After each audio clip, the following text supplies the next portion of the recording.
एक राजे अध्याय 9. शल्मोनाने परमेश्वराचे मंदिर व राजवाडा बांधावयाचे संपविले व ह्याप्रमाणे त्याच्या मनास जे करावेसे वाटले ते त्याने केले. तेव्हा परमेश्वराने त्यास गिबोन येथे दर्शन दिले होते, त्याप्रमाणे त्यास दुसऱ्यांदा दर्शन दिले. परमेश्वर त्यास म्हणाला, तू माझ्यासमोर केलेली प्रार्थना व विनवणी मी ऐकली आहे.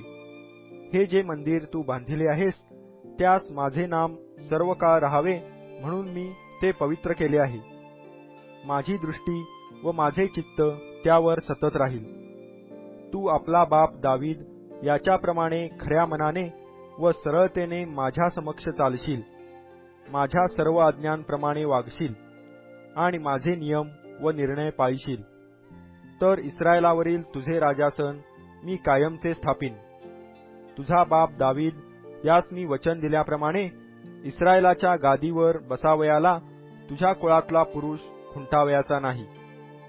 पण तुम्ही व तुमच्या संततीने माझे अनुसरण करण्याचे सोडिल्यास, मी तुम्हास लावून दिलेल्या आज्ञा व नियम न पाळल्यास आणि मला सोडून अन्य देवांची उपासना व भजन पूजन केल्यास, जो देश मी इस्रायल लोकास दिला आहे त्यातून त्यांचा उच्छेद करीन आणि हे जे मंदिर मी आपल्या नामाकरिता पवित्र केले आहे ते माझ्या नजरेआड करीन.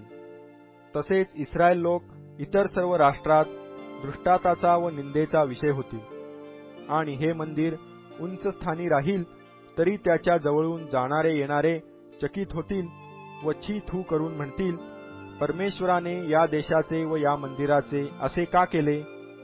तेव्हा लोक म्हणतील, त्यांचा देव परमेश्वर याने त्यांच्या वाडवडिलास मिसर देशातून आणले असून ते त्यास सोडून अन्य देवांच्या नादी लागले व त्यांचे भजन पूजन व उपासना करू लागले. ह्यामुळे परमेश्वराने ही सर्व विपत्ती त्याजवर आणली आहे.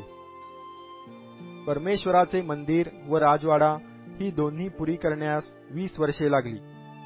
त्यानंतर शल्मोनाने सोराचा राजा हिराम यास गालील प्रांतातली 20 नगरे दिली, कारण त्याने शल्मोनास हवे होते तितके गंधसरू, देवदारू व सोने ही पुरविली होती.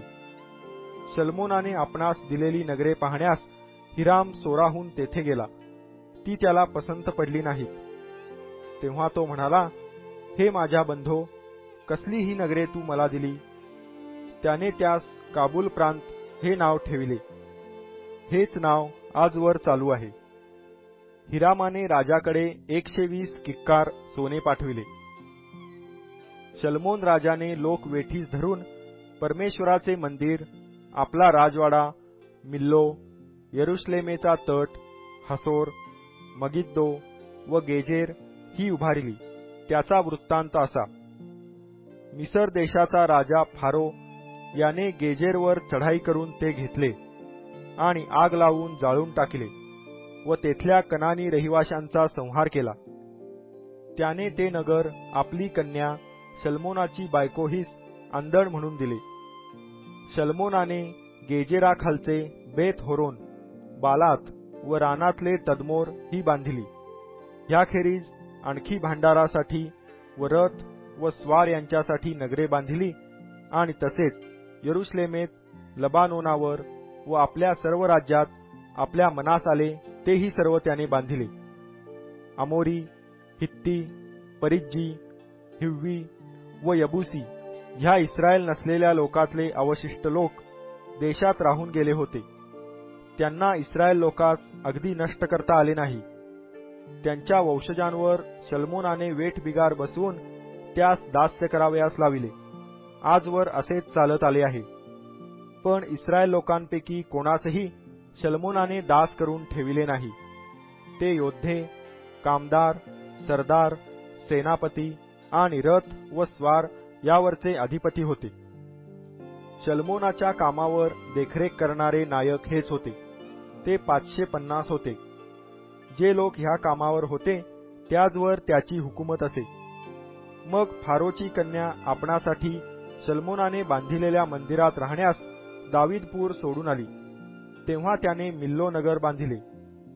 जी वेदी शल्मोनाने परमेश्वराप्रित्यर्थ बांधिली होती तीवर वर्षातून 3 वेळा शल्मोन होमबली व शांत्यर्पणे अर्पित असे. तसेच परमेश्वरासमोर असलेल्या वेदीवर तो धूप जाळीत असे. या प्रकारे त्याने मंदिर समाप्त केले. मग शल्मोन राजाने अदोम देशात तांबड्या समुद्राच्या तीरी एलोथाजवळील एसियोन गेबेर येथे गलबतांचा तांडा केला.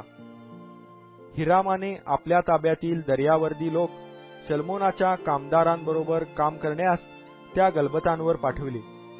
त्यांनी ओफिरास जाऊन तेथून 420 किक्कार सोने शल्मोन राजाकडे आणले.